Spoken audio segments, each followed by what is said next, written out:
Queued up.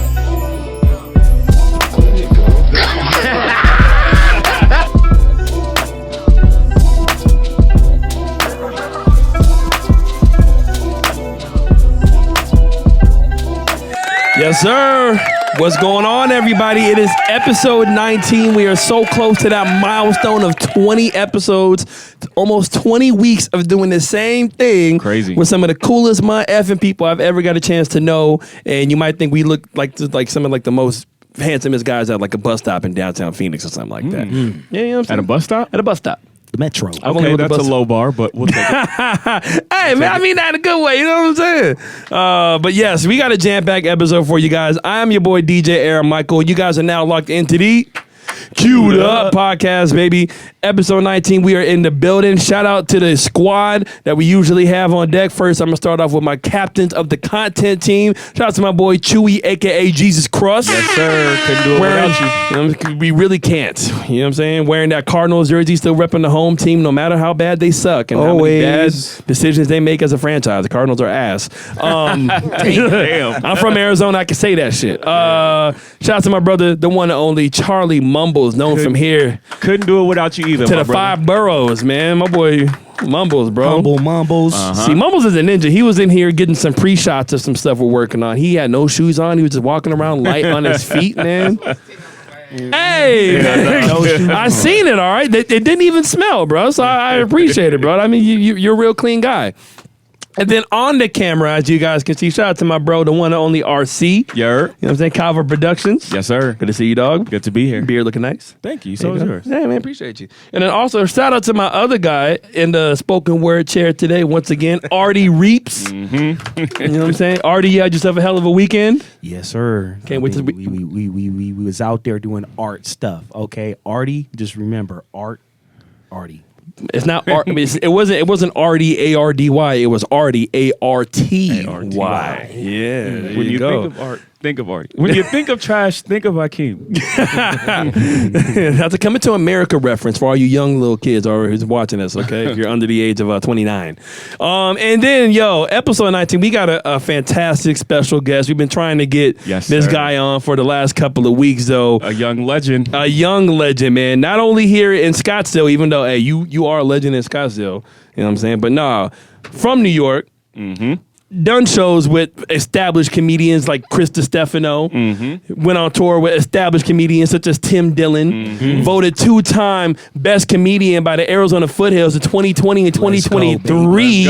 Repping brands such as SVO, Scottsdale's very own. Mm-hmm. Talk about it. Only person who I've ever seen do a live comedy show in Scottsdale at a nightclub and make that shit fucking pop. Talk about it. You know what I'm saying? Done shows at the Laugh Factory. I can keep going on and on, but I want you to be able to tell him, the one and only Eric Bernal, baby. Thank My you, brother. Thank you. Yes, sir. Hey, Hey. thank you guys. Man. I felt hyped when you were doing that shit. Yeah, boy. Gotta gas you up, baby. Yeah, man. I like the setup here. This is nice. This is like if Hype Williams made like a backroom casting couch. It's like it's nice. I like it. It's really intimate and dark and urban, which I like. Dope. See, we like that. Yeah, we want you to feel like safe, like you're back in like a street alley about to get robbed if you don't tell no funny ass jokes.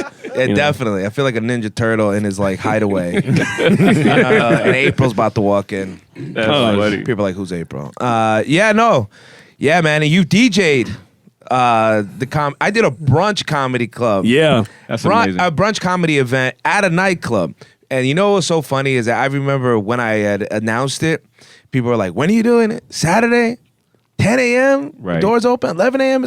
Nobody's going, man. Nobody. Like, it was like a lot of negativity.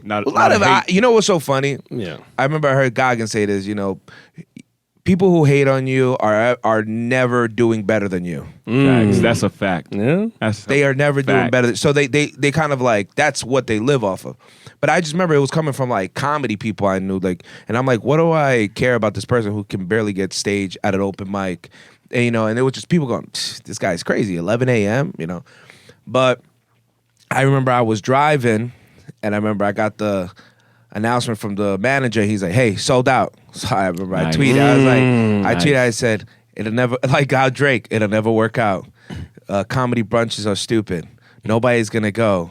It's this is gonna be unsuccessful. Hey, by the way, we're sold out. I'll see everybody there, and whoever couldn't come, sorry, you can't get in. It was cool, but that's the thing. Like I think you got to believe in yourself at some point. You know what I mean? You can't just fucking listen to if you listen to everybody else, you'll go nuts and you're thinking like, "Oi, this person brought up a good." No, it's most of the time.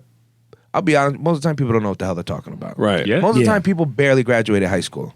Especially if they're from Arizona, because we know how bad we are. We're like 52nd in the state, in the United States, and learning out of 50 states. 3,000 in the world. No, man, yo, ever since we met, bro, it's been just like a really dope friendship. You've been supporting me like at the spots I DJ at, you know what I'm saying, showing love. We share shots, we be laughing and joking and talking shit to people. It's always a great time. Nonstop. I gotta play your anthem whenever you walk in. I gotta play that Who Do You Love with the Fabulous remix. Yo, it's one of my Bad bitches ain't cheap. Better pass her if you broke. It's one of my favorite lines ever in a song. And coming from a broke guy, that hit. That really resonated with you. Yo, no, I'd be the brokest people be like, they thought that it was rented. You're like, yeah, probably. You can't even rent a car. Like it's funny though, like the enthusiasm people say with like these words, but it's kind of like. I get that's what I say with DJ. Like when you play that song, I'm fabulous for those 2-3 minutes, bro. Whenever I play, like you could be in the middle of a conversation, I will at leave, the bar. A girl could be trying to kiss me. I'd be like, "Bitch, get out of my face!" That ass, I've seen you Bitch, do who that. do you love? I'm like, oh, Eric's Chanel, here. a Bet. bag of a happy like she was for real. Like it's like if like a signal to and you just like look up and everything. You throw the bat sign up. I'm like, we make eye contact and you start rapping and shit. You got kicking fucking all the black people around you. Like, okay, yo, they be like, yo, he gonna say that word? I'd be like, that's why I sip my drink, and I'm like, yeah, back at it. That's a good move. Nah, man, you've been an incredible friend. I've been thankful. Like as soon as you had your comedy show in Scottsdale, you hit like, yo, I want you to be the DJ. Like, yeah, I've never DJed a comedy show, Eric. I almost shit my pants because you had to get the walk on music, the walk off music. When to play off, when to play on. Trust me, people who do it night in and night out fuck it up. Yeah, all the time because it's all timing. So like. That's why I was telling. I think I remember telling you, hey, when someone says, "Hey, that's my time," like get ready, or they're like, "All right, guys," because that's typically the cue, right? Yeah. To tell you like, "Hey, we're wrapping shit up," and then or like some comics would be like, "Don't stop playing my music until I tell you to stop playing." Like it's everybody's different, yeah. So yeah. So you did great. It was awesome. We had a great event. To go back to that, there was a line outside at 10 a.m. Yeah, and then I remember the manager's like, "Hey, people want to get in." And they don't have a ticket. And I was like, charge them $50 and let the security keep it. Nice. Damn. Bro, So that's why security fuck with me. Because I was like, keep it. They're like, you don't want to pour it? I'm like, no.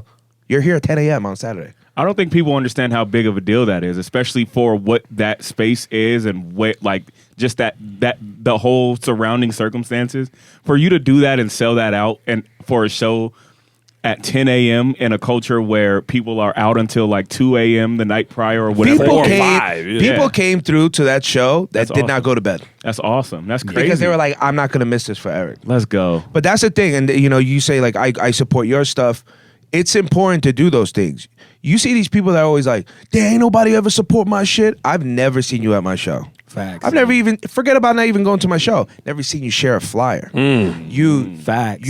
You complain about how everybody else isn't doing, but I will never ask anyone to do something that I ain't willing to do myself, ever. Right. So there's some things that I don't want to go to sometimes, but I made the commitment, and I go, I gotta go. Not that I don't think I'm gonna enjoy myself, but like I'm tired from like shit, but I'm like, you know what, this beats that. And then once I'm there, just like when you get to a party, you're like, fuck, I'm tired. And all of a sudden, music's on. Right. Yeah, you're good. Yeah. And also like.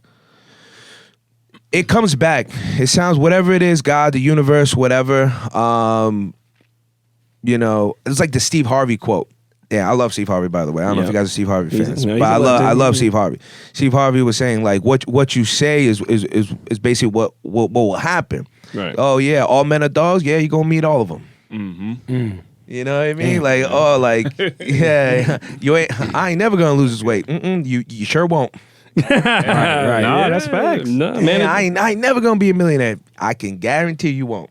Yeah. Because it's already the thought, the thought space. Like I have this joke about there's this thing called sad fishing. Yeah. Sad fishing is when you post something to get empathy from people. Ooh, So know. I used to do it all the time. A lot of people I used to do it all, Right. and then when I read the article, and it was like this woman psychologist on Psychology Today, she was like, "It sounds funny, but it's detrimental," and it was like a lot of women were doing it. You ever see these people who like they drop their coffee and they go, "Hold on, let me get my phone. Damn. Let me take a picture of my dropped." It's insane, almost, right? Right. This is how my day's going. Yeah. Oh, here's my flat tire. But isn't that more of like a culture thing you would say? Is that we react more to sad news and when But somebody's yeah, on no, like yeah, their worst and that's the time? thing is that, but these people are looking. Basically, what the psychologist was saying is that you're looking for outreach where, in a different way, where some people are kind of like almost happy that it happened to you sometimes, and also what happens is you're gonna re-look at your story thousands of times and be reminded of how shitty it started, and that may perpetuate how the rest of your day goes. So that's what was the whole purpose of it. So, like, I have a joke where I'm like talking about, you know, people take a picture like, you know, Dayquil. They'll line up their medicine: Right. Dayquil, Nyquil, Vicks Vapor Rub if you're Latino, and like fucking Gatorade, Power. We use brothers use it too. I know. We down with Vicks. I know, but it gets a nice pop in the fucking like in some venues when I Yeah, say right. it. But my whole joke is like, I can't believe you're sick when you have a photo shoot with your medicine. You know, like it's fucking, it's almost psychotic Yeah, if you think it's about weird. it. But with that, all I'm saying is, you know, you say I support, I want to. These things like give me life at the end of the, and it's all reciprocal. You'll wonder like, shit, like today I was like, damn, what am I gonna do today? You know what I mean? And I was like, oh shit, the pocket, like you hit me up, you know, and I was like, fuck yeah, it was like exactly what I needed to get out here, chug, you know, a sugar-free Red Bull and a Kit Kat, and then a partial of Skittles I still have in my pocket. but yeah, man, look, I think, you know, people think because it's never been done that it's not supposed to be done, which is like the dumbest thing. Like they were like, I did Hefe during the pandemic. Yeah. Remember when you could only sit down? Yeah. You couldn't get up. Damn. That's You couldn't right. get up. We used to wear You want to know masks. how I pitched it? The pitch is, I've actually never said this before. I was down to do comedy. I was doing drive-in movie theaters, right, with some pretty cool comics. I got some really good opportunities. I was performing in people's houses. Oh, damn. It was crazy. Like I do whatever, wherever I can get my reps in. Right. And I was watching Goodfellas. And I remember when he walks Karen in through the kitchen, and they get a table, and there's a comedian. Mm-hmm. But that's how people used to enjoy entertainment. They'd sit down and watch and eat and drink, and they didn't get up. Right. That was just that was at the Copacabana. And I guess eventually they would get up, but whatever. But for that portion, you didn't have to get up because it was. So I went, talked to the GM. I said, hey, people got to sit down here regardless, right? Right. They can't get up. And they got to buy food. That was the whole thing. Remember, every club became a restaurant? Yeah, they had to sell Yeah. something. Yeah. Yeah. So I said, hey, look, I love my promoters and everything and all that. I was like, promoters, you pay them to bring people and you have to sacrifice something. I'm telling you, you don't got to pay me shit. Just give me what I bring at the door, ticket sales, and respect that people can't get in without a ticket. What's your slow? Wednesday. I'll do it Wednesday. Sold it out. Nice. We actually had to deny 30-something people outside, and we had to return their money because he didn't turn off the counter of like, you know, when you stop tickets. Yeah. And because he didn't think it was going to do that. Dang. So sold out. We did that, and then he goes, and they built like The stage. the stage and Yeah. everything, and they were like, "Oh shit, this is possible. All right, fuck it, let's do it at Riot House." Did it at Riot. Did it at all these venues. So people were like, "Oh shit, there's other things to do," because you know there is dead time in places, and that's where comedians. You'll see a lot of comedians go into restaurants and be like, "Hey, what do you guys going here Tuesday? Is that a slow day for you? All right, what do you got? You know, how bad is it? All right, how about you throw me 100? I'll fill this place up, and we do comedy here on Tuesdays now." No, well, think about it, bro. Happens Like, all the time. That's like incredible. in Scottsdale with the clientele that they Oh, it's have. different. Just People were buying with money. Yeah, they want to come out. You want to know what's crazy about that Wednesday pandemic comedy show? Mm-hmm. The crazy thing about that show, one table purchased $8,000 worth of bottles. Damn. People were dying for entertainment. Damn. Yeah. People were dying for entertainment. During the Great Depression, the things that thrive it's the arts. People want an escape from how harsh the reality is, right? That's where movies and cinema and music and theater it all exploded. Like I was having a conversation with a girl the other day. She goes, "Is it me or comedy is way more popular now?" And I was like, "It is, because times are tough. When times are tough is when you need to exhale and just laugh at some nonsense for a little bit." So nice. Well, hey man, real quick, once again, we're so happy. Thank to you, have man. I here. appreciate it. I love it. You know what I'm here. saying? Nah, bro. We got a really great show today. You know, we're going to talk to you more about where you think the state of comedy is and where you're going to be going. Also in the episode, we're going to be talking about our Memorial Day weekend recap. Mm-hmm. It was a long and wild one, you know, but it was fun, very fruitful. You know, a lot of fun shit happened. Also, the NBA might have some ref scandals going on right now. So if you're a big NBA fan, the finals are about to start now. It's about to get crazy. And then we're back for another round of hot cues again. And also, stick around because we do have a major sponsorship to talk about, all right, for you guys and for all of our fans. It cannot be possible without you guys. We're super thankful. We're going to get into that. But first, with the first cue point.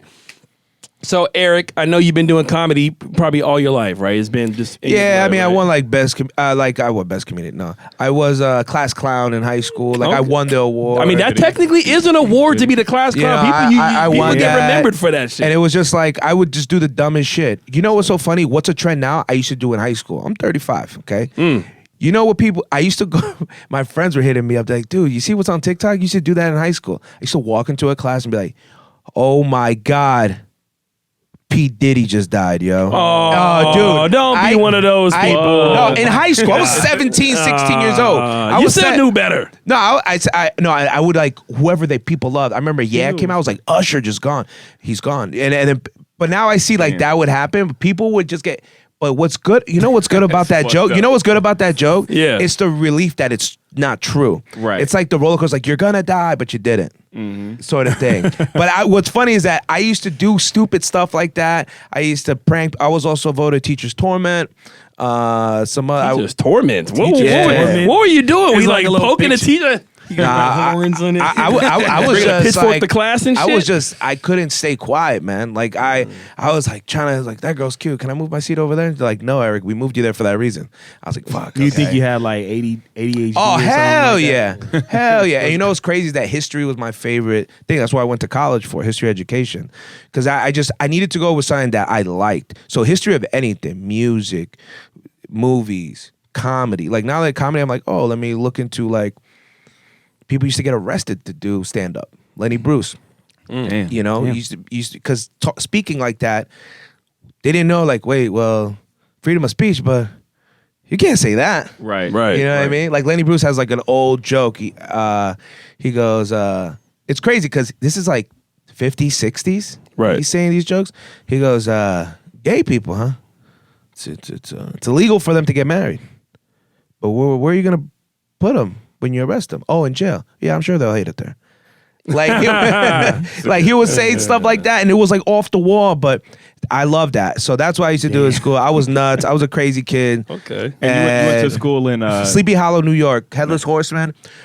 It was our mascot. I always think it's the funniest thing. Like Ossining was, I forgot what they were, but like it was like the something tigers, the bears, the this and that, and then our mascot was like a decapitated man on a horse who would throw a pumpkin at you. Though. But that's where like the story came from. Pretty cool. Like Ichabod, right? Yeah, I mean, they made a movie about it. Well, let me ask. Let me ask Artie. Artie, who's like your favorite comedian to like listen to, and what do you look for whenever you're like getting into comedy and stuff like that? I feel like my favorite comedian, just in general, I've always been a big Dave Chappelle fan. Of course. But nowadays, like in more recent comedians that I've actually seen live, I think Theo Von is really funny. Oh, he's great. Theo Von is funny, and I saw him in real life, and I just was surprised of how like natural he seemed, and like everything was so fluid. And I don't even know if some of the stuff was even written before. I think It's so he him. freestyling some shit. honestly. I mean, he has a joke that's like, it's funny. Like Joe Rogan calls it one of his favorite jokes. He goes, My cousin got bit by a gay guy. We'll see. We'll see.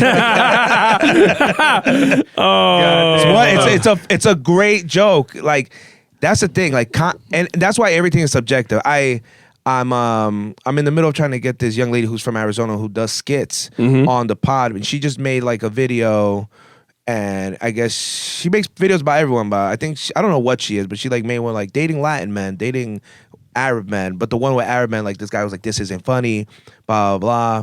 And I said, 14,000 likes, buddy. Like it has 14,000. Right. He goes, That's that's not enough for me. I was like, well, comedy is subjective, and not everything you're gonna think is funny. And that's okay, but also know that the intent, and also don't take everything so personal. Right. Yeah, that's really what it is. And I talk about that all the time because I've kind of learned through when I started getting on TikTok. I learned that like you can't help but offend people after a certain amount of people see you do something. Like if you're making entertainment, like if 100 people see it, you could have no intentions of insulting somebody. Someone's gonna get insulted, and then somebody once told me, it was probably like, it's one of the things I actually live by. He said that, he's like, don't be offended even when intended. Because if you're offended by someone, you gave that person like power over you for that moment. So like most of the time it's like, don't even give people that power over you to get offended. And exactly. And like you said, intentions are really important too, because it's the difference between you ever see a roast? Yeah. All right. Do you want to know who loses? The one who gets mad first. Yeah. True. Yep. Absolutely. Yep. That's True. the person who loses. Start taking it I've personal. seen people say some wild shit, but once you get conditioned to laugh at it, then they go, shit, I can't say anything to this guy. You 8 Mile yourself almost in a sense. Yeah. You know, you like, and I'm like, yeah, mom's a whore. What else? Because once you've already made it clear, like, what you say has no validity and it's not true, I'm okay. Well, now I'm focused on how good is the joke. You know what I mean? Yeah. Like, is the joke going to be any good? And that's what it is. I like people who are clever. Cleverness is dope. Or just like, also somebody going like, I'm gonna start off, I'm gonna dig myself in a hole. Like, hey, Bill Burr has a whole thing on like the WNBA. I don't know if you guys seen that, right? It digs himself, and then he kind of makes his point at the end. But he does that a lot. I like someone who digs a hole and goes, all right, look, now you're kind of thinking like me. Also, you're not supposed to make everyone happy. No, Yeah, I mean, if your comedy doesn't at least offend You're one doing or it two, wrong. yeah, you're not doing it right. Then, You're like, doing it wrong. Like, let me ask you real quick, RC, do you have like any like controversial comedians that you're like kind of like a fan of? Like anybody that's like, oh, okay, like this guy kind of crazy or this woman's kind of crazy, but they're funny. Yeah, for sure. Well, I think one of my favorite comedians is Cedric the Entertainer. That dude is hilarious in anything he does. But to your question right now, yeah, I think Andrew Schultz is pretty. He be on the line. He be tiptoeing that line for sure. And Charlemagne, yeah. But he's a craftsman with it, and I think sometimes he gets away with like. Well, you heard his blackface joke, right? Which one? Which one? Damn. No, he has a blackface. He has a book of them. He goes like, hey, he's in a special. He looks at blackface is bad. Yes? Yes. She's trying to get everyone to say, hey, none of you guys matter. I'm asking them. Is it bad? Yes. Yes. Yes. But they do allow it in those what does he say? In those Navy SEAL commercials. Oh my gosh. Yeah. Chewy, hit the horn, Chewy. Yeah. Dude, that is a fucking banger. And all the black people, he makes sure the camera's on them. They're like, fuck. You're like, yeah. Like, you got us. Look, black people, look, if you got us, then you got us. Yeah. And That you know what? is fucking hilarious. Like, but that's the thing. You want someone to take you over here, like, oh yeah, just make a left over here, and then you're gonna fall to the fucking, like, you just, whoa, like, how'd I get here? I love those jokes. Yeah, man. See, that's why one of my favorite comedians, he recently, I don't mean to turn sour, but he took his own life. It's been almost maybe a year now since I think he's done it. Jack Knight. I know who you're talking about. He had a voice on Big Mouth. Yes. Yeah. He played the black character Devin, and I think he had a show and stuff. I seen one of his stand-ups on Comedy Central. He was up and coming. He was killing it. And one of my favorite jokes he had was about like he was like he was like, life is short, so you got to just find ways just to make yourself happy. And I just want to let you guys know I found my happiness, and it's just something that just makes me feel better, and it just enlightens the day, and it just brightens my eyes, and it just motivates me to want to be a better man, a better father. And basically, I'm just talking about I did cocaine in the bathroom when I made out with some random dude. I was like, wait, what? That's what I'm saying. Yeah, and I hate those stories like about the up and comers. I don't know if you ever seen this viral clip. It's so old. It's I forget his name, man. Black dude, but I think he's at the Apollo, and he's saying, "Poppy, don't play that." That whole thing about he was trying to rob the Spanish. Like, hey, look, I'll give you $5. That's it. He goes, I know. Oh yeah, so, yes. He's like, he made me walk him all the way home, like all this stuff, and he died, man. I saw him. He opened up for Neo. In 2007, 2008, something like that. Right. He opened up for him, and I was, damn, this guy's good. And then I found out he just passed away. It's so crazy. Like that's why, like, it's gonna sound crazy, but that's why I like to be making content as much as I can.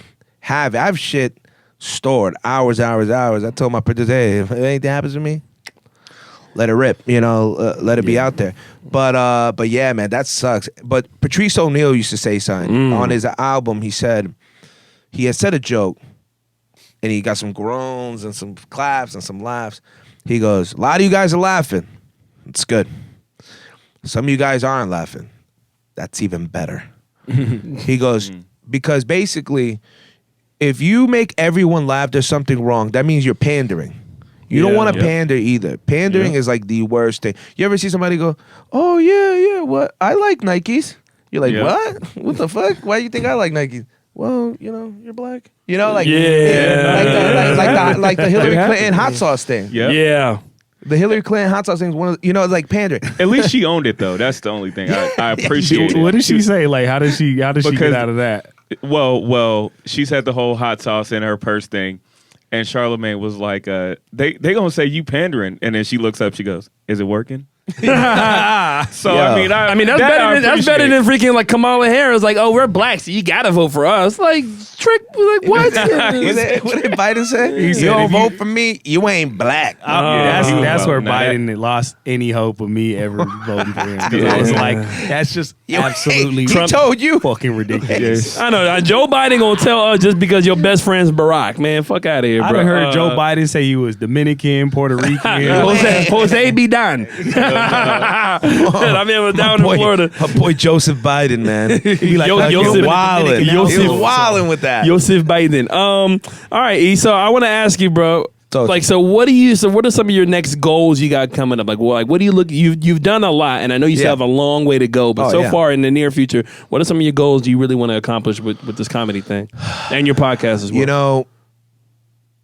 I left my main job almost 2 years ago now. I'm living off of comedy. Congrats, bro. Congrats. Hey, that's sex trafficking. And, want to see where that goes. No, just kidding. Just straight off comedy. I write for people. Stop mid-clap. Yeah. I just kept clapping because I was like, comedy. He's standing on No, I'm fighting against it. No, I actually do work with it's funny, I actually do work with a charity that actually fights sex trafficking. So now, like, I don't want them to have that clip and be like, this is your guy? No, but I've like hosted like a gala for them and shit. We raised like $200,000. That was pretty cool. Nice. Okay. Light flex. Okay. Hit the hoo-ah. We get, you know what I'm saying? Hey. 200 bands? 200,000 they raised. Yeah, there's a lot. It was at the Hill River Casino. It was at their banquet hall. I had to wear a tuxedo. I was like, damn, tux. They're like, whatever it is, we'll give you the money for it. I'm like, okay, it was 300. Thank you. And then, it was cool. That was a whole different experience, but I want to do that. I want to host. I've done charity events. Like I usually do one every year for Christmas. We'll see if we'll do it this year. But this year has already been crazy. Like I performed for my largest. I was like, yo, I'm going to perform for a 1,500 seater. That's what I wanted to do. Like open up for someone, and I ended up with Tim Dillon. Tim Dillon took me to Minneapolis, Minnesota, and we went to this casino, 2,107 seats sold. Damn. There you go. Walked out. That's killer. Only white people. Which it was funny because he told me, he goes like, now we'll see if the jokes are good. Because sometimes, not saying all, but sometimes Spanish people, they lean on that Latino thing. And like, you get me, right? Yeah. But hey, now they ain't there. It ain't there at all. And I don't know guess what you mean. He came out What do pandering. you How he mean, said Goya? he came out pandering with the No, but yeah, macaroni no, cheese, right? and then it worked. So I reached that goal. That's what I wanted to do. I started my podcast, Eric Bernal Show, which is just me saying a bunch of shit. I ended up talking about fat people my last episode, and being a fat person, I can talk about that. So, okay. yeah, Same here. Yeah. We have problems. No, but much of it is our caloric intake. But no, but so that I got to perform with some of my favorite people ever. Chris Stefano, Giannis Pappas, Paris Sachet, Natalie Cuomo, Tim Dillon. You know, the list keeps going on. Kev Herrera, you know, Only Raising Kings. You know, he's doing stand-up. We just got back from Miami. Nice. That was great. So I wanted to do, I think 20, like January 1st, I want to do 20 cities this year. Okay. I've done like 14, 15 already. Oh, Nice. So now I have to, like I have a few that I already know are going to happen this summer. I'm going back to Chicago. I'll be in Connecticut, Stanford. First 2 shows already sold out. Third show, a few tickets left. And then I'll be in Austin, I think August 11th. I've never been to Austin. Then I'll be in Nashville. Okay. The Stand in New York, in Manhattan. So it's been dope. That's my goal. My goal is to at least hit 30 cities this year now in total. That's Hey, fire. You're already more than halfway there, so that's Now that's super dope though, bro. Like we're all fans of you, and we've seen some of us haven't seen. Yeah, see, man, that's why we love you, dog. That's why we appreciate you, bro. You know. Can I really quick tell y'all when I became a fan of Eric Bernal? Please. So my dates are kind of hazy because the pandemic was just a weird time. Hell yeah. But I had obviously like seen you around and like we knew each other in passing and like we would introduce ourselves or whatever. But there was this event for there was like this influencer content event for City Vodka. Yeah. It was outside. You were outside taking a picture? That was was that during the pandemic? Yeah. We were wilding. So it was but it was like to your point of your comedy show, it was in a time where people were really just wanting to do something. Hell yeah. And as a content creator who my business is built on event photography, I was just like sitting around for like a year almost at that point. So Eric is there and he's just super charismatic, just like floating through the room, talking, you know, got a little drink in his hand, whatever. Right. And then at some point in the night, I can't even really remember why or for what, but it was like a content creation event for this brand, for this for City Vodka. And at some point in the event, there was like a toast, and they asked. I think a few people said something, and then they asked you to close it. And he gives this really dope, really honestly inspiration. Like this is a time where shit's fucked up. Like the pandemic, literally people are dying. We don't know what's next. Things have been closed. Businesses are altering how they're doing business. Yeah. And he gave this super dope, super inspirational speech. Obviously I know you remember this, but, and it was just like a very, very, very dope like toast. And, he ended it with that Drake bar, so he just goes in this beautiful crescendo of like inspiration and what's next to come and like the success of this brand and all this stuff. Everyone in here has got a talent that they bring to the table. It was like super dope. And then he ended it with the Drake bar, and he's like, so everybody raise a glass because 2020, I came to fuck it up. And then everyone just started clapping. I was like, oh, this guy's good. Damn, I love that song. I don't know how many times I made love to that song, but this no. guy's good. You over there bopping the pop star? But you know what's so crazy? Like, I don't know why every time I say a toast or like anything, like I've spoken at places. I used to compete in spoken word in New York City. So not a lot of people know that. Yeah, I used to be competitive in that. Yeah, competitive spoken word. Yeah, like I was invited to be at a Def Poetry Jam. Wow. Nice. Damn. How does But that go? Fire. my girlfriend did not like. It was a whole thing. She What? threatened to slice my tires. Yeah, it's all. What? But that, you know what that taught me though, is that some people, like, you need to believe in you. Like, even your fucking family and your girl could be like, you're dumb, you don't know what you're doing, and you still got to bet on yourself. I didn't do comedy. I went to go see a comedian with my ex back in 2016, I think, 2017. Mm-hmm. And after we were done, I was like, that was the headliner? I could do that. But a lot of people think that, though. So I could see how I sounded kind of dumb saying that a little bit. And then she was like, you'd be horrible at comedy. Oh, damn. Wow. She was like, you'd be no good. And if you were, like, I'd probably leave you. That's not a good money-making thing. You know, I was in finance. So I was like, oh, shit. Like, I was like, but I listened to her. But then I was like, you know what? And then we broke up, and then I pursued it.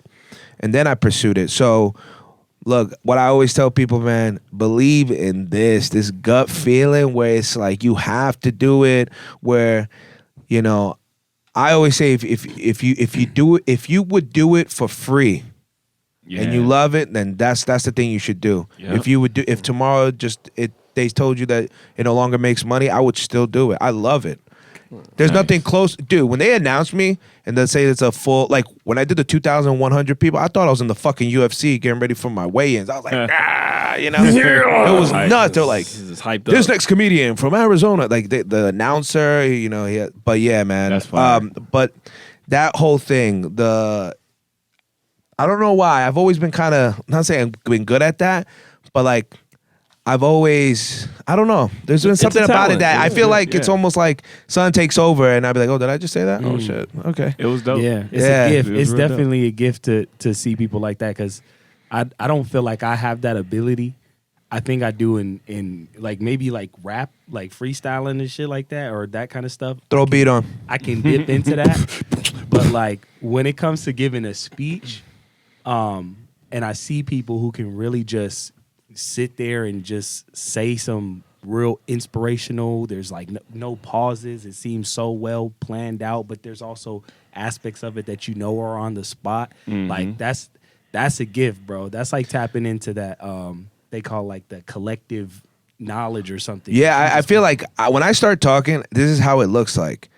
Every word and sentence is available to me, and my mind is going foom, foom, foom, as I'm going. Literally, sometimes on comedy, I'll just see things in the air, and I'll be like, "Oh, I'm gonna use that." Nice. I'll park in that for 10 minutes. Like, people go, "How do you do it?" I'm like, "I don't know." Like, I'll get back to it, and I'll remember it. And I've always been that way. Like, and that's the thing. Like, being likable also is kind of like a talent too. Oh, absolutely. Right? You it guys is. are likable people. 100%. That without that, it's really hard to move forward. Yeah. Like, and I You didn't know down I 30. had that. You know, you walking, you smiling. You guys have good. It's welcoming, right? Uh-huh. You guys have a talent. Like, I remember I was 19 and I had an apartment, and my sister's husband would be like, "Damn, there's like 3 girls in this apartment right now." Blah blah. What the heck? Because I rented the first floor of our house. Oh, yeah. In New York, like multifamily homes. Right. So the first floor was like a 1-beddy with a garage. It was cool. It was nice. He charged me cheap. And then, but I remember he said something. He's from Brazil. And he goes, there's a saying for people like you. Because like people feel like they know you 5 minutes in. He's like, the translation, it's as if you were bathed in honey as a child. Okay. Where like I like that people expression. just, you know, they gravitate to you. So, and my dad used to say, like, me and my dad became homies like after I turned 18. And he was like, I got that too. He does. He's a charismatic, like, sings, plays guitar, tells jokes. Like, the guy made dances. Like, Got he it all. does Nice. kung fu. He can kick a soda can on top of my head. Say what? I swear to you, he's 60-something years old. He could still, he's not as fast, but he could do it. And it was, I'm not gonna fight him. yeah, he's wild. I've seen him fight. Because I remember at 18, I told him that I'll whoop his ass because I got mad. And he called me. He's like, "Hey, man, some guys are about to beat me up. Come over here." And I had my mom's Toyota Sienna, the minivan. Yeah. Put 6 of my boys in there, rolled up in there, and he invited me over there so he could see me beat up, so I could watch him beat up the dude. Now that's some bars. Damn. And then after he did it, he goes, "Don't ever think you could fuck me up." Damn. Your dad calls you like, "Hey, I'm about to get beat up." Beat up 6 dudes in front of you and your boys. The guy went like this. The guy. My dad's like at the time he was probably like 5'9", 5'10". Now he's like shrinking. But I remember the dude was like 6'2". And my dad was like, "Yeah, my son's gonna fight you, all right?" He goes, "What? I thought you were gonna fight me." And my dad just, "Yeah, my son." He looked at him. My dad jumped and headbutted him right in the fucking. I'm talking about leaped. Gee, Knocked his tooth out. Knocked his tooth out. And I saw hands like a fury, a boom, boom, boom, boom, Dragon boom, Ball boom. Z shit. Dropped him, and then he just got mad at me. He's like, and I had said this shit like 6 months ago, and he had internalized it. He said, "Don't ever fucking." He was training and waiting for this moment. Damn. Like, wait, you want to fight me? Hold that thought. Let me make a phone. Yo, But it's just, I mean, I was like, damn. But that's the thing I think I get from him, if anything, just determination. Like, he is a dude. I mean, wish you could be more determined by being a pops, but other than that, he has a painting company, he has a girl, he has another family he treats probably really good. But but you know, I was a scrap paper. No, but and that's the thing. Even now, when I'm at now, he hits me up. He's like, "I think you're doing great. That's cool." I was like, "No, man, you were." Oh no. You were essential. I needed you not there. I would probably not be funny. So, but yeah, no, and that's the thing. People like go, "Oh, you shouldn't joke about that."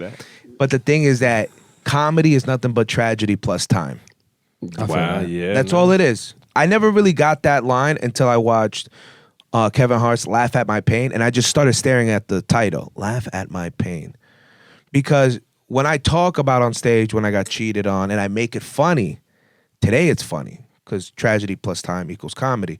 At the time, I was crying, listening to Boyz II Men, Water Runs Dry. Oh, shit. Like, I was on one. Already said, "Damn, I've been know, there, man. I've been there. We don't even talk anymore. I was like, "Oh, shit. We don't even." No, yeah, but no, it was.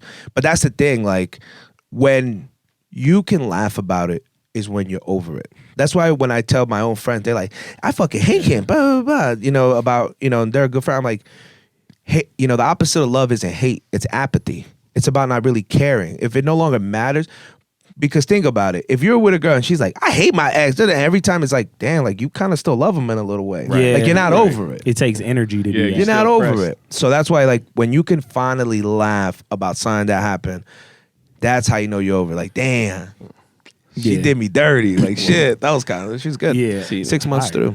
I feel it, bro, because I had some pain last night, and it's kind of going to transition into our second topic Heck yeah. for Memorial Day weekend. Sunday night, so last night. it's been a long weekend. It's been a long That's a week fact. for all of us, especially in the industry. Charlie, you had a long week? Nah, I feel it, bro. Chewy, you had a long week? Nah, it was pretty chill for the most part. All right, Chewy, whatever. Can't relate. Head ass. No, but like last night, DJ had a nightclub and we had a special guest DJ. DJ Snake was in. Yeah, he was in Big, Phoenix. big time. Big time, super nice guy. But so like I was DJing at this club he was supposed to be at, and I shared a night with me and my bros. We go back and forth. My boys Squared, Child Squared. Yeah. And we were getting ready for Snake to walk in, so we're DJing. Where I'm on the mic hyping him up, or I'm hyping up Squared because we go back and forth, and I kind of do hosting at the club. And I was like, "Yo, Snake is about to pull up." So like the booth is getting packed, right? And I try to, give some space. I'm a big guy. It's a small booth. I try to give a little bit of space. Mm-hmm. And Snake and his boy walked in. And I'm like, I'm gonna do in my mind. I'm gonna introduce myself. I'm gonna say what up. I'm gonna shake his hand. I don't know. I didn't think he was gonna pluck me out of obscurity, but I wanted to try. You gotta flirt, Eric. You Always. gotta flirt. Always. So like I'm holding the microphone, and then he walked up, and I was like, "Hey, what's up, Snake? I got this for you." And he just looked at me. He was like, "Nah, I'm good." I was like, "All right." And then I saw, and he looked at Squared, and then he like hugged Squared and brought it in. It was a bro hug. Damn. And he whispered something in his ear, and he was like, "Yeah." Damn. Squared's over there laughing and shit. I'm like, I'm just standing there, just in this packed ass nightclub, shoes all dirty because it's nothing but tequila and just spit on the floor and all that shit. And then for the rest of the night, I didn't talk to Snake. And I got basically asked to like maybe move around the booth because I'm like 6'5", so I wasn't even in the booth. That's pain. For a lot, I'm over there sitting off to the sideline, salty as hell. I sat in like a pool of like alcohol because I didn't even look or wipe it down. Yeah. So So that's funny. that's the way to cap the long ass weekend that I had. He's like, you security? That is painful, dog. They didn't even know you was DJing. No facts though. He didn't know I was a DJ. I thought I was just some dude holding a microphone. And then then once I for came, him to bypass you and give Squared all the love. yeah, Bro, that is hilarious. Wow. yeah. I'm That's like, fucking funny. okay. RC, how was your weekend, bro? Bro, it was a marathon. An absolute marathon. Started on Friday, didn't end until at some point today. I wrapped up my shoot earlier today, and I literally went and crashed out on Aaron's couch. Like, I literally went and passed out on Aaron's couch. After he today. got the hands and Madden 4 times in a row. I don't remember that. Okay. Now you were asleep. tired. Though. I was like, man, look at my guy. Man, I gave you a granola bar and a Gatorade. See, did. I'm a good You brother. did. See, I got your back. You did. I got your back. But yeah, my weekend was busy as hell. there was And a it lot- was hot. It was hot. No. Shout out real quick to our last guest that we had on episode 17, actually. My boy Yellow Wave. His Only Jams event was amazing at the Van yeah. Buren. Javen, DJ Ivy, DJ Imway, hosted by Natasha Castles. Chewy was in there turned up. Yeah, it was lit. Chewy was turned Chewy up was on that vibing Friday, on man. It was lit. Chewy was outside. The queued up crew was outside. But before that event, shout out to my boy Artie Reeps that we have in his event with Endless Vault Studios. Thank you. That was amazing. Yeah, held again, super swanky, really chill, private event with a bunch of talented young entrepreneurs. Artie, tell us a little bit more about how your weekend went. Yeah, man. Honestly, my weekend was like the whipped cream that I needed on the dog shit. Because the week before, the week Descriptive. before that week sucked, dude. That's probably one of the worst weeks. Damn. One of the worst because so I had gotten strep, remember? Yeah. And then I didn't finish all of my antibiotics for the strep, so the strep came back. It spun the block. Your It throat spun the weak. block. Damn. Hey, yo. Yeah. Chewy, break the glass, Chewy. He said your throat weak. What? Well, shit. But I was so I'm sick and I still have 13 art pieces that I need to finish before. Wow. So I had all of the the pencil sketches done, but I had to digitize everything. So that's a whole process in and of itself. Takes a bit longer than the sketch process. Right. So now I'm bro, going through it. My fucking throat's killing me. I'm bad. fever. I'm in the dark with one eye open, but I'm in my head, I'm just you know what? Hey, I got a Mike Jordan this shit. I got a Michael Jordan this shit right now. It's the end of the season right now. This, people are already invited. We already had a good amount of RSVPs. So it's I have to finish this stuff. I have no choice. So I just knocked it out. Everything worked out. I finished my round of antibiotics all the way through. There you go. Good. And in enough time for myself to feel perfectly good on the Thursday and then great by Friday. And then on that Friday, I was allowed to drink again. You know what I'm saying? Well, there I'm you not go. supposed to drink. So that's what I mean. It was perfect. Nice. it was the whipped cream on the dog shit of a week. But it turned out really cool. So we had a bunch of people come out to the Onyx Gallery. Shout out to Shouts out to Vernon, Kathy, the owners of the gallery. Black owned, baby. Black That space owned. is amazing. It was Yeah. a really dope venue. And they're amazing people. If to all the love they give us, man, they let us do our thing. They trust us, and to me, that in and of itself is heartwarming. You don't run into a lot of people who have the ability to give people platforms or give people spaces like that, but really have the heart to want to help up and coming artists. Yeah. So shouts out because they came out too, which was super dope. Had some other artists come out, had some models and stuff come out that I've worked with in the past for some of my art classes. It was super dope, and then people really appreciated the art. And my favorite thing was that people actually were fucking reading. That was crazy to me. They were coming and they were reading every single screen all the way around, reading everything, and they were like, this is great. This makes sense. Where is this going? And that's all I wanted for that show was for people to ask, where is this going? So I think it turned out good. To that point, obviously we went and it was super dope. The art itself was dope, but I thought the story and the storyline was really, really cool.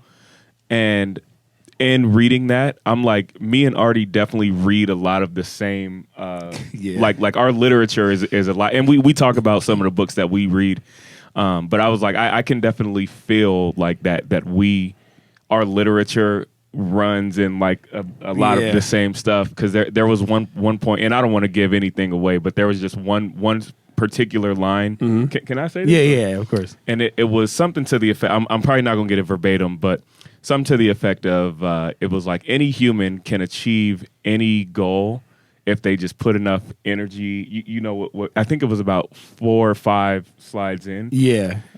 And I was just like that, and it was like any human can achieve any singular goal that they really just put enough energy into. And I just kind of took that with me and like just put that in my back pocket and was like, I'm gonna remember and like just keep that in my mental Rolodex. Like, yo, any of the goals that I'm trying to accomplish or whatever, if I really, really want to accomplish it, I just got to sit here and just figure out how to get it done. Point that laser at it. You know what I'm saying? See, man, that's what we love to see, man. You know, So it was brothers good. It was inspiring brothers. Thank we you. love that, man. I know, Artie, it was an amazing event, though, bro. We can't wait till you do more of those so we can keep supporting it. You know, Hell super yeah. proud of you and everything. Yeah, I'll going come on. to the next one. Showing up. Yo, Oh, yes. EB please. at the next one. As the 4th black guy here. And it is. I right now we're doing it. We kind of try to switch up the flow, because before we were doing like tickets and stuff, but then I said I kind of wanted these things to be more intimate, people that I actually know. So we've been doing like the invite only joints, and I feel like those are cooler. That is dope. I don't have to worry about like hiring security and stuff like that. Oh, yes, you do. We still had a couple. cause a ruckus. We still had a Cause a couple ruckus. shorties get a little too inebriated. Really? It's been the girls lately. But they didn't overdo it. You know what I'm saying? She didn't. There's $1,000. I don't even like anime. and that's why Start you gotta swinging. be careful in there. You know, but Start Gokuing. It was a dope event. I was like, yo, bro, I'm proud of you. You should be proud of yourself. This is like really, really dope. It was good to do. Like, that's different for us to go to an event like that. Right. Like, in our schedule. So I felt good for you. I was like, supporting man, this is two like- events by two young, and I'm just going to be honest, two young black African Americans in the city, from Artie to Yellow Wave and stuff like that, and with music and art combined and just a bunch of local talent. That was one of my favorite Fridays of this year. in Yellow Wave, I'm pissed, boy. Oh, Because I thought it was going till 2. we did too. I thought it was going till 2. So I got there at like 12:55 with my ticket in hand, and they were like, "No, I mean everybody's gonna start coming out now." And I was like, Damn. Hey, 'cause I was looking forward to it. Boy, I was dressed like a '90s sitcom character. I'm not gonna. Hey, yo, I ain't gonna lie. My floral jacket was turning some heads. it No, was. RC had the nice button up with like the choker on and everything. Like the Eric, choker he chain was stunned. crazy. He was stunned. Everybody was kind of we came fly out. that Yeah, night. everybody everybody was came, outside. everybody came correct. How was your Memorial Day weekend? I don't think I really seen you. Got two sold out shows Saturday Let's go. in Tempe, like 160 seaters. These two comics from LA hit me up and they're like, "Hey, we're almost, we basically they need an extra push to sell these tickets." So hey, I'm here. Let's go. Let's do it. So we ended up selling the first one. He goes, "Hey, you want to do a second show?" I'm like, "Fuck it, let's do it." Nice. So we ended up selling out the second show, which is really cool. A lot of my people came out. The only bad thing that happened, Okay. all right, because we might as well. People like to yell when you're on stage, right? So they're like, "Hey," I'm like, "Oh, what's up?" You're like, I don't know who they are, Right. And if someone yells too much, I'm like, "Hey, can you shut the fuck up? Thank you." And I didn't know I said that to a female friend of mine. And which honestly, it could have been any other girl and they would have been fine with it. After the show, she would not stop calling me, and I'm like, "What's going on? I'm getting ready for the second show, Right. Hey, what's up?" And my phone, it can only open on speaker, right? So this shit don't work. So I'm like, in front of all the comedians. Damn. She's crying, going, "I'm a stupid bitch. I'm sorry for screaming at your show. You made me feel so bad. You told me to shut up." I'm like, "Are you on drugs?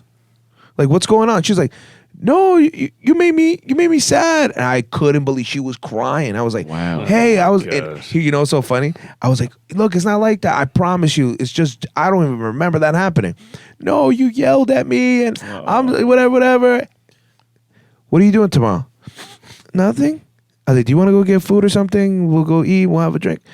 Yeah, just just call me tomorrow. Yep. It was so funny. you It was go. just like, it was like, like, okay, we're going to do something. Sad like fishing. This. Sad fishing. Sad Fucking fishing. sad fishing. But 2 shows.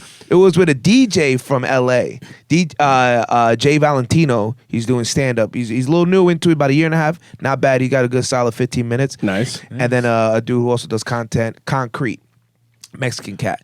And they're boys, and they do shows with other people out there. Like they like cool like Baby Bash and like what you call it, like Frankie J. Those are like. Those like legends in LA for the Mexican community over there. But and I fuck with them. But yeah, no, and then they invited me to come out to LA. They're like, hey man, we think you're really good. Come out to LA and come jump on some of these shows. And then Sunday I got obliterated. Got after it. Yeah, I mean at one point I'm on a curb waiting for my Uber. Yeah. And I'm like, am I going home? And then I get a text, come to this address. I'm like, okay. Change it. Well, it's $50 to go 2 minutes away. Whatever. Yeah, Saturday was a blur. Saturday was a long day. Sunday, me and RC got to Old Town a little bit early because he had to work. He had to him and his photography. And we went by a club called Maya out here in Scottsdale. If you haven't heard of it, one of the most popular pool parties in Phoenix. On fire. Oh yeah. And since DJ Snake was there yesterday, Insane. literally, usually when you go to Maya, it's always packed, but like, it's you can still move, you can still breathe a little bit, you can still breathe. But then this time the pool was packed and the water was like orange. It was crazy. Wait, what's up, Artie? Orange. What's up, Artie? I say, I've never been to Maya. You never been to Maya? Wait, Not what? once in my life. You gotta go. We gotta take you. Yeah, I'm down. Make sure you wear Can't- swim can't be- attire though. You're not Can't be getting in next if week you're not. though. Yeah. We're only gonna go with Nowadays, Uncle right. RC because he knows people. Bro, they literally. So I'm gonna tell this story. E. So when we went there, I've been DJing in Old Town for a minute. I'm still trying to get my connections, my bars up. I'm still trying to learn people. And if my bro who works at Maya is watching this, you're still good with me. I'm not gonna name your name. You're still good with me. But this is funny. So we're waiting, or like we're trying to, we don't want to wait in that long ass line. Hell Literally, no. the line's wrapped around the building. You and ain't it's no like out of towner. 100 to 150 ahead to get in at this point. It's getting bad. So me and RC knows the door guy, and he's like, "Oh, okay, yeah, you good." And I work at Maya. And you work at Maya. Okay, yeah, you work at Maya. Yeah, It's not just that I know him. but you do know him because yeah. you work there. Well, yeah. Yeah, no, you're plugged in. We got him. So, but this is like, but RC, me and you, we go to Maya together almost every time we go. Like we usually go together. Yeah. they've seen me there before. I stick out. I'm 6'5". The dude at the door seen me there plenty of times, and he asked RC, "Wait, is he with you?" RC's like, "Yeah, he's with me." And dude was like, "All right, let me see your ID real quick." I'm like, "Yeah, cool." I reach in my fucking pocket and shit, show my ID. Looked at me. And then he kind of looked back, and like one of the managers are back there, and he was like, "Oh yeah, him. Like him, yeah, he's good." Like pointing at me, like, "Yo, yeah, he's good." And then the door guy's like, "Okay, cool. Can I see your ID? Can I see your ID again?" I was like, "You want to see my ID again?" Carded him twice. You want to see my ID? Like you just got like 3 people just said I'm good.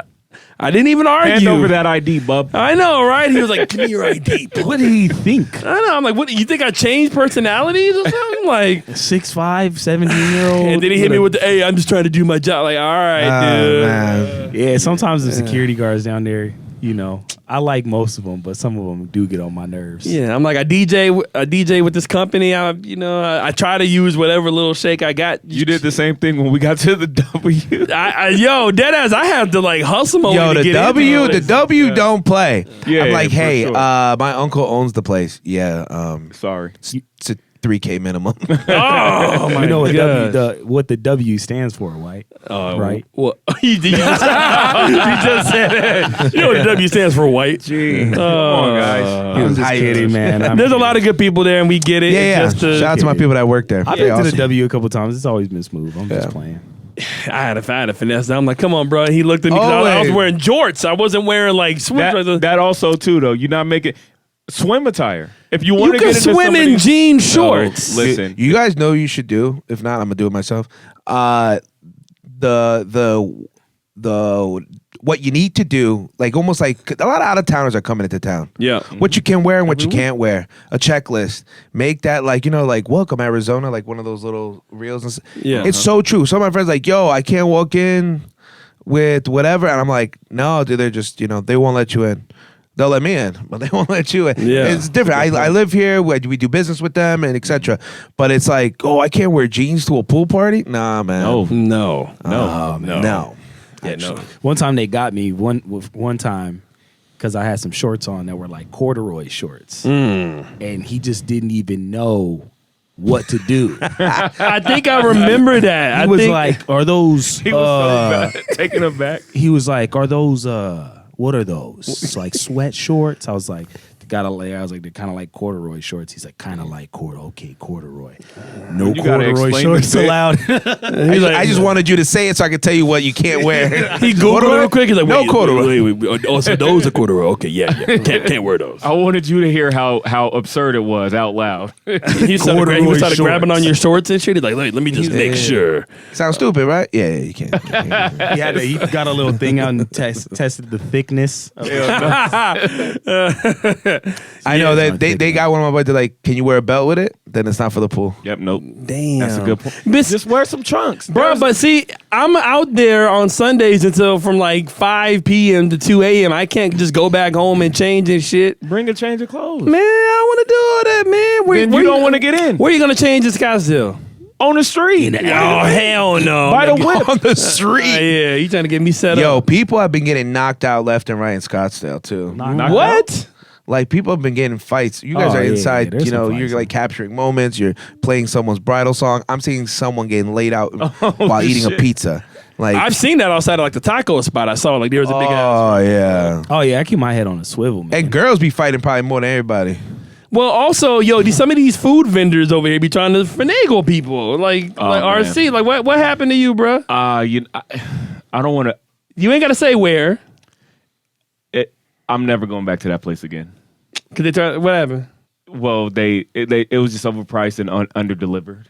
Yeah, see, man. It was trash. It was Oh, the trash. glizzy spot. All right, cool. Damn. Wait, is that the place? I No, don't know. no. No, it's Just not- kidding. This is a lot of potatoes there. I'll say that. I don't want to. Yeah, That's yeah, all I'm gonna yeah, say. That's all I'm gonna say. But I mean, Horrible look, we're not trying experience. to put any bad, but hey, good business is good business, and in Old Town, it's all about how you do good business. I mean, People remember, that's for sure. Yeah. The big fact. I know people that won't go to certain clubs anymore Mm-hmm. because they got like, I don't know, like one of my homegirls got pushed by another girl to the floor, and because the girl knew the staff, Oh, damn. she got kicked out. Damn. And she's like a tiny little thing, and and I remember, oh, you want to go back to?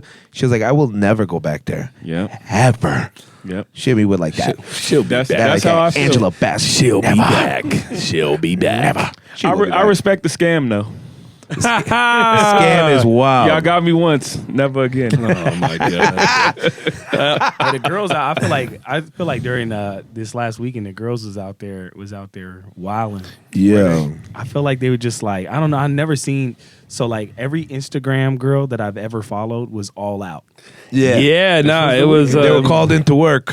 They were all there. It was, and they one of were those- like on that like, oh, I'm standing behind DJ Snake.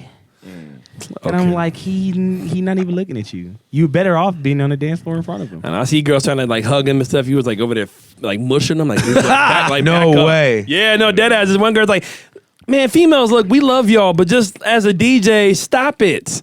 Stop doing the. Can I like pretend scratch? No. Are Can you I wear your Oh, headphones? that's crazy. No, you can't. I know. Anytime they give me the mic, I was hosting at a venue, and the DJ was on, and he was like, "Yeah, you get to host. You can say shit." I was running games and stuff. Yeah. People started. I saw the requests coming in. I said, "Hey, by the way, guys, if you have a request, it is $50 if it's a good song, $100 if it's a bad song." And that is a complete real price thing. Do not come here to request. Otherwise, that is what it is. Let us know if you want our Venmo or Zelle or anything else. Eliminated so many Nice. people. Oh yeah, no. And then facts. somebody did come through. Was like, "Hey, I got 40." And the DJ's like, "Give me that shit." That's good. Yeah. That's good. And I don't want to hear it. No, I love the best requests are the non-requests. The people that just give you money just off of just, hey, you Ooh, killing it. love? Some dude slip me a 20. That's my guy for the rest of the night. Yeah. Yo. Wait a minute. Stop the episode. Stop the damn episode, y'all. We have breaking news right here just for you guys. The Queued Up Podcast is now aligned with the one and only legendary Manscaped. Let's go. All right. go, Yes, we got the baby. merch. All right. We got all the goodies and everything like that. We've been using it for a while now. I'm even holding the new Lawnmower 4.0, and this shit has actually changed my life. It has changed it. RC, what has Manscaped done for you and your love life so far, man? Hey, man, I got my queen at home, and let's just be honest, fellas. We've all been there. Everyone's got a shave down there. We've all been there when you get nicked and cut up. I am no different than everyone else. And I'll just be honest, I fully expected to have that experience with the Lawnmower 4.0, and it didn't happen. I was waiting for it, too. You know those problem areas, the hard to reach, the little crevices? The reach around. Hey, man, you just got to be honest. I was fully expecting to have a problem with it. Didn't have a problem. There we go. And, things have been smooth. It's a whole new ball game down there. Oh my God! No pun intended. You just had to get that one in. Okay, Artie, bro, what do you think about Manscaped ever since you've been using it? How has it changed your life? Man, like I was saying before, I never had that good of a relationship with my balls in the past. Like RC said, I've definitely nicked and cut, and after a while, you and your balls, you just don't get along. So now with Manscaped, I feel like I can really, like it said, I want my balls to thank me. Okay, and look, press a button real quick. Look at that. You see that? There's a light on there for precision. You can shave your balls in the dark. Okay, that's my favorite thing about it. That's going to be very important. Yo, we got a big deal with you guys right now. Go to manscaped.com right now. If you've been a fan of our podcast, if you've been watching us from day one, use the code queued up at the point of purchase. You will save 20% off with Manscaped for a limited time. So y'all got to go do this thing quick. RC, let them know one more time. Once again, manscaped.com. Use the offer code queued up. That's CUEDUP at checkout for 20% off of your total order. There we go, man. Hey, Queued Up Podcast, Manscaped. We love y'all. Now back to the episode. Peace out. Yo, it's about that time. It's time for us to get into one of our favorite segments. We got Hot Cues. We're talking about a couple of different newsworthy things going around the world of like music, art, technology, gaming, all that fun shit. And we try to just do quick little blurbs. Eric, we got to be quick. So quick in and out. Let's go. So first and foremost, this is a era for new fighting games. You know what I'm saying? So if you're me and Artie are huge fighting game fans. We put hours. It almost ended our family ship. And then we became closer. That too, like Mortal Kombat X and all this other shit. So there's going to be a new Street Fighter 6 that comes out on June 2nd, which that's going to steal my life. I'm going to be there for that. What else? The new Mortal Kombat's just been announced as well, and that's going to also probably steal my life. You know what I'm saying? And then a new Tekken 8. So I don't know if you guys are really big into Tekken, but like... It's the first game I ever got for PlayStation. Tekken? Nice. That was a good one. Tekken 2 changed, like, me and my cousins would play on the PS1, bro. Like, put my boy in the yellow outfit. King, with the Jaguar head, Chewy. Were you Jaguar. Chewy, were you a big fighting game fan? Yeah, dude. Mortal Kombat has been my favorite fighting game for so long. Who's your favorite character? Not Scorpion, Sub-Zero. Ah, okay, all right. I hate Sub-Zero. Do you guys remember when Mortal Kombat came out? This is so long ago. It's like, what, 92? And something like that, yeah. I was just reminded, I didn't even know this. When Mortal Kombat came out, there was such an uproar, like parents were in an uproar because the game, even though the graphics were like super like goofy. Yeah, not that great graphics, because whenever you would hit someone, blood would come out. Yeah. And there was this whole controversy around that. That's just crazy. Well, Johnny Cage would punch you in the balls. Oh yeah. The game started along with like Doom and shit, created the ESRB. Oh damn! Like a lot of people were complaining it basically to Congress, so that they actually had to have a whole rating system behind it now. It's crazy how Mortal Kombat even got started, because it was originally supposed to be based off that movie Bloodsport with Jean-Claude Van Damme, and Johnny Cage was like that was supposed to be Jean-Claude. But the movie never got manifested to the game, but they still had all like the properties and everything. So then they just made it into Mortal Kombat. And I like the storyline they came with it too. Like there was like these almost like comic book booklets at the time. They were small. Yeah. And I would read them, and it was just like get deeper into where Scorpion came from, and that's what makes games dope, when they have a backstory, the lore, the world. Yeah, everything. Johnny Cage was, a Hollywood guy. Sonya Lee was a cop, right? Yeah. And all this stuff. I like that. I haven't played video games in a very long time. Because I'm super busy and shit's mad expensive. And man, you got it. What you talking about, man? Look at them shoes. You got it. Hey, still, but to be spending that on a console, I game, spend that it. shit gets expensive. I spend it. It is. Yo, it is a flex though. If you walk, like I could think like. I remember I walked into a girl's place and she had the PS5, and I was like, she was like, yeah. Your pants just melted off? She was like, I like gaming. I was like, wow, you make money, huh? She was like, yeah, basically. And she lived by herself. I was like, that's great. No, but PS5, and she had multiple games. But the thing is that she's like, no, I use it for other things. I'm like, whatever. Then you don't want to see how Aaron living. Yo. Oh, Evelyn, This guy's disgusting. you got the dedicated chair the way you play by yourself or what? No. And I'm He has a kind of room? putting your business out there. Put it out there. This dude has a PS5 in his room. And a PS5 in the living room. This guy is out of control. Yo, yeah, I got An two absolute- PS5s. Hear me out because Are you a Absolute store? no, you want to know what I got? Absolute You want to animal. look. No. Let me hear the logic on this. I'm proud of one. my collection. I got the Xbox Series X, two PS Fizzles, a Nintendo Switch, Talk about Wow. a gaming PC. Jesus Christ. I got me my own small little GameStop in my crib, bro. Because look, it. every time Five wireless headphones. that too, Mad controller. that And a too. lot He of sits lotion. down. He like straps in. Yeah, I do, bro. It's like the vibe, you know, from like a 40-year-old virgin and shit when he's like moving and everything. He has Yeah. one of those. He has one of those Shit hats from Richie Rich. that he put it on the hat with the little straw. Yeah, on it's- it. So I gotta go get up. No, my chair has a toilet in it, so I ain't even That's gotta stand nice. up. No, bro, look, man, hear me out Bidet. real quick. I got all that shit because the people that are like, well, why can't you just, bring you from one room to another? Who does that? Kids. Well, no, I'm not a camera grown ass man, and I work hard for my money. I ain't got no kids. And I'm like, yeah, so I got guess it. there's worse things Yeah. you could have spent the money on. Yeah, look. If you like it, if you love, definitely. I mean, you're getting your money to it. Seems like you play it.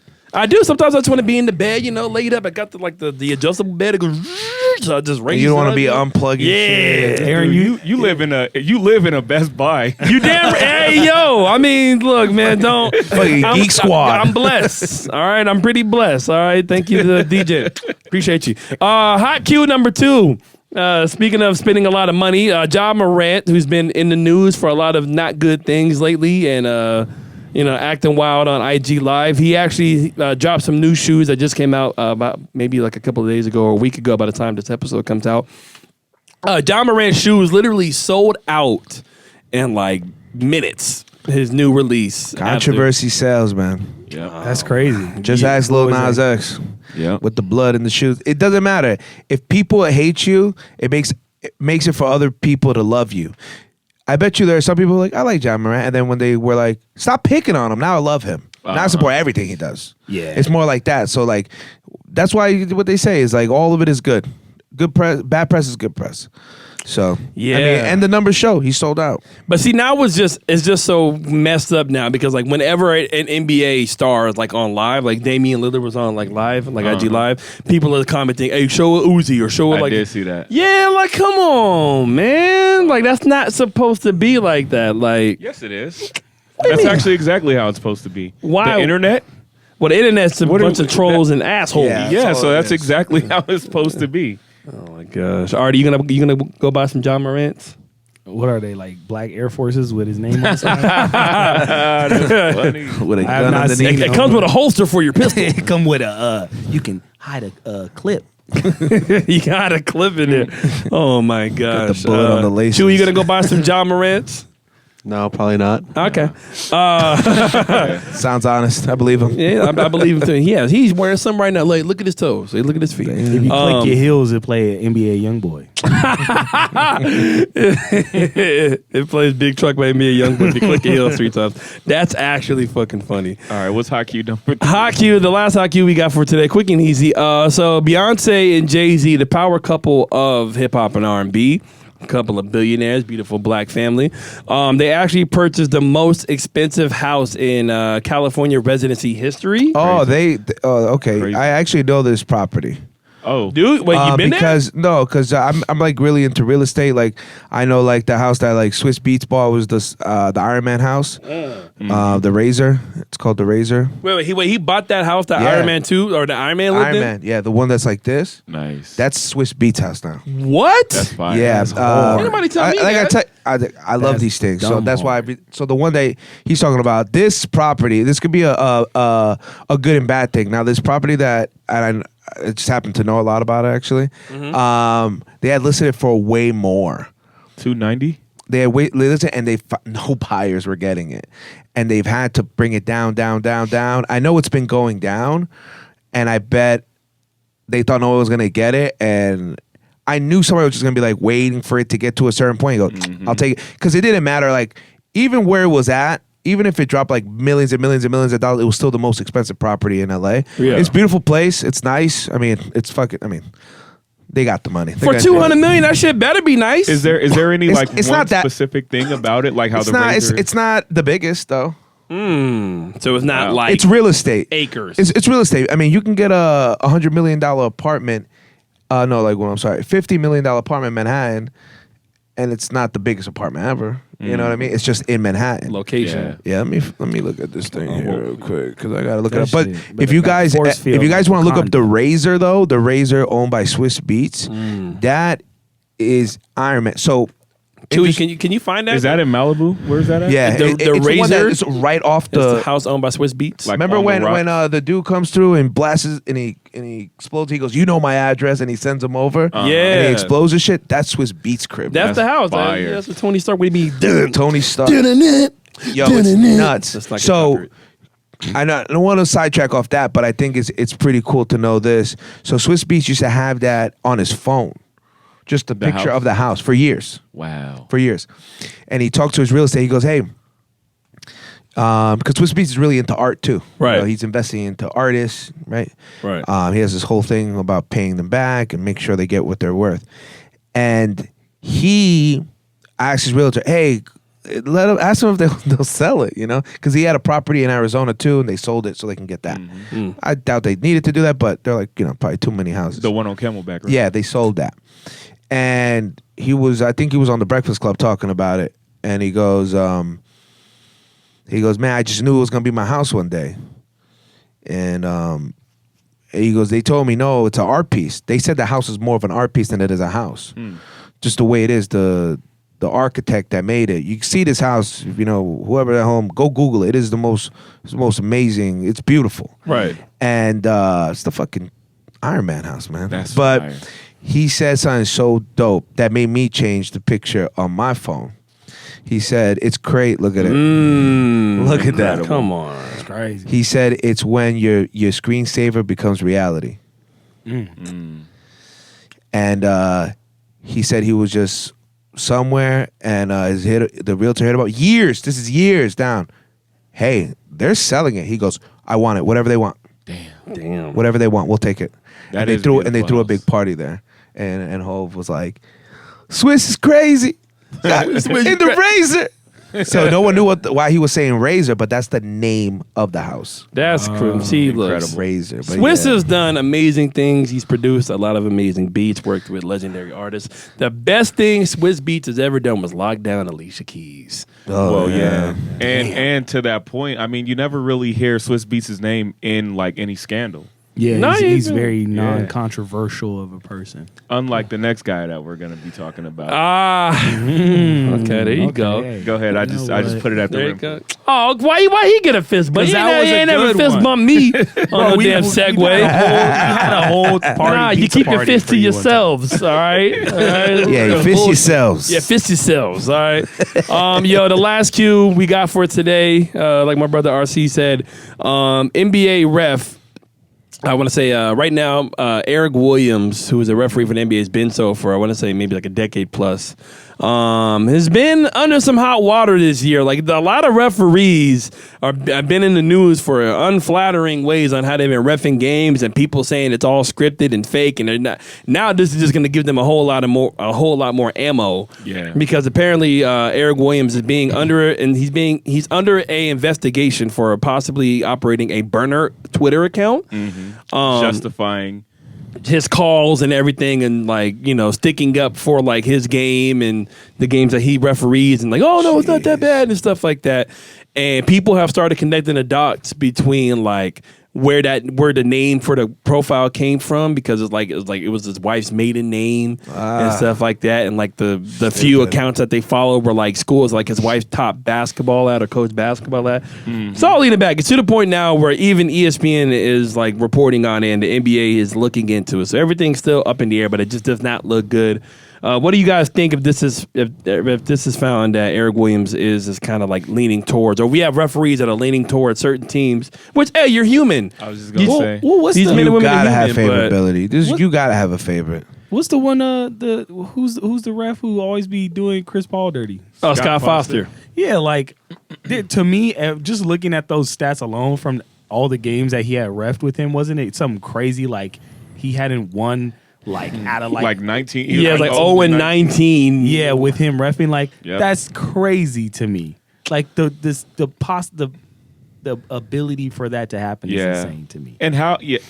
Yeah. So I'm like, that's just one example, but I mean, in this case, they really finding out that this dude had a burner. But hey, look, if nobody gonna have your back, you gonna have your own back on a burner account. Out there defending himself. Defending himself. I think anytime, and not that referee, it shouldn't be that they're in positions of power, but the reality is they are. For sure. Yeah. And anytime you get humans in positions of power, you're gonna find someone that may take an opportunity to abuse that power. That's just gonna happen. Well, that's what they say where AI will take away from a lot of sports, but they don't know if they want to introduce that or they like the human element of it being messed up.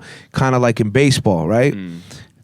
They were, how they could review plays now. Yeah. Like outs, and people think it's good. People don't like it because they kind of like that. Oh shit, they did miss the call. Like, remember that guy who threw a perfect game and then I forgot what happened. And they called like something and he got a walk and they're like, whoa, and it was right down the middle. And the dude got on the radio, the umpire got him, and he cried. He goes, "I messed that man. He called him a boy. I messed that boy's life up." I think I do. He cried? Yeah, he Man, was don't be a super upset. Don't be a little bitch. Because everybody, like 30,000 fans were probably like, "We're gonna kill you" and shit. Baseball fans are nuts, man. They're really Any about sports that. fans are nuts. They're crazy.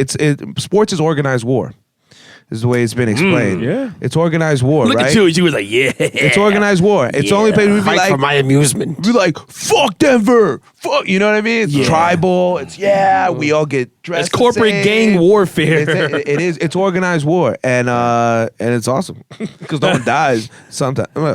Boxing. I don't know. No, soccer. MMA. No, soccer? You want to talk about sports? Whoa. Football? No, they die for that shit. Oh, they crack you over ain't the head. ain't no Twitter, ain't no tweeting, nothing. I'm pretty sure It's- there was a war on that ship before. Yeah, bro, they be like stampedes and like people getting trampled and fires, people threatening families. Like, But soccer. it is crazy to be in. I was in Ecuador, and to hear that, like whatever, like whatever they chant shit. They do special chants, and they have a chant ready for your chant. And they do this whole thing. It's like El Clásico over there in Ecuador. It was like these two rival teams in Ecuador. And they're like, "Do you want to go?" I'm like, "Yeah." And they're like, "We're going to go all the way to the top." I'm like, "Why?" "I want to sit closer." "We have money. We could. Yeah. No. Sometimes if they start losing, people fill up a bag of piss and they start throwing it at people. I was like, y'all different out here. What the hell? To that point of sports being organized war, though, the first time I ever saw the haka, I was in college at a football game, and I didn't know what the hell was going on, but just something deep inside of me was like, bro, I'm ready to get out there and fucking get it and start hitting people. When they start like slapping the elbow. Oh, man, it's and the like, best. It's the best. The facial expression, the whole thing, it's the That best. coach is so amazing, bro. It is the absolute best. I remember the football game was the most like war feeling. Like I had been in fist fights, but this game was different. Like it hurt. Like I like the whole game hurt. And we were playing this team, but we couldn't lose. Like our pride was on the line. We couldn't lose because this team was known to be racist. Oh. Like they were like racist. They were calling us hard R, N words and shit. So remember the Titan shit. And then Shout out to Denzel. I just remember I get tackled out of bounds. Their whole, even a coach was around me like, "You little bitch." Like it was bad, bro. Damn. And then the dude who tackled me, he's like, all game. Like all game N word. And I was like, oh hell no. So on the next kickoff, I lined up across from him and I looked at my coach, I told my coach, like, let me line up across from him. And the coach was like, "All right, Dale, go get him." And I ran like not even like football speed. I ran like track, like 100-meter dash. Yeah. Try to run through his body like he didn't exist. Did you hit him? And when I hit him, I just remember a flash. And then I'm standing there confused because I probably have a concussion at this point. And I'm confused and I'm looking around and I look down and he's laying on the ground and he's like, "Coach, coach. Oh, and damn. I was like, yeah, mother. Like, but It was worth the CTE. it was worth. It was worth the CTE. It was worth forgetting my mom's name. but yeah, so I feel that that's that organized warfare, and you learn that shit when you're young, but you'll stand on some shit in it. When it's Hey, game bro, time. sports is like it's it. Like for some people, like even in high school, like you don't know how many times I played club ball. I played travel basketball. We used to go to games and compete and like be in like a team full of mainly minorities, like black and Puerto Rican kids, and playing against white kids in different areas and stuff like that. You know, the R word would get thrown out there, like, yo, racist, y'all racist, like against the referees. I see parents fight. Oh yeah, I had a teammate one time, like his mom was about to get into a fight in the parking lot with some other woman. Yeah, and like that happens. he missed the game-winning free throws. He missed the free throws. So then that happened. And then after that, his mom was about to get into a fight. She literally switched out of like her mom outfit into like a fighting outfit. She put socks on her hands because she was ready to box. And my boy was crying. He was like, "Why?" And I'm like, "Bro, you better go help your mom." She's like, "I'm calling the cops." Like, oh. What good fighter did you ever see put socks on their hands before? Dear God, I don't know, but yeah, that's sports. All right. Yeah. Freaky. I remember crazy dude. I even had teammates. I remember one time I was in Vegas and like the high school team I was playing on. It was like pre-summer, so they were doing like a summer league. And this I wasn't there for this, but one father from another team called one of my bros, one of my teammates, like called him like a bitch or something like that. My bro got into the stand, started scrapping. The whole team got into the stand, Malice started. Palace? Yeah, real dead ass. I had a friend, my boy Banks. Banks, I love you. I don't mean to say this, bro.